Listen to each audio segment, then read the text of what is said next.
ভালোবেসে 22 বছরের তরুণীকে বিয়ে করলেন 70 বছরের বৃদ্ধ। বয়সের বিশাল ব্যবধান, কিন্তু তা সত্ত্বেও 70 বছর বয়সী হাকিম বাবর ভালোবেসে বিয়ে করেছেন 22 বছর বয়সী এক তরুণীকে।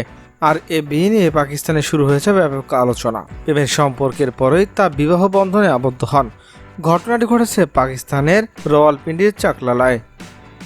অসম বয়সের এই বিয়ের খবর ছড়িয়ে পড়তেই বিভিন্ন কন্টেন্ট ক্রিয়েটর তাদের বাড়িতে ভিড় জমান। একই সঙ্গে সামাজিক যোগাযোগ মাধ্যমেও এই দম্পতিকে ঘিরে চলছে তুমুল আলোচনা সমালোচনা। অনেকে বৃদ্ধ হাকিম বাবরের সমালোচনা করলেও তিনি সমালোচকদের কড়া জবাব দিয়েছেন। এক কন্টেন্ট ক্রিয়েটরের প্রশ্নের উত্তরে তিনি বলেন, বয়স শুধু একটি সংখ্যা, মানুষের মনটাই আসল, সবার মনের দিক দিয়ে তরুণ হওয়া উচিত।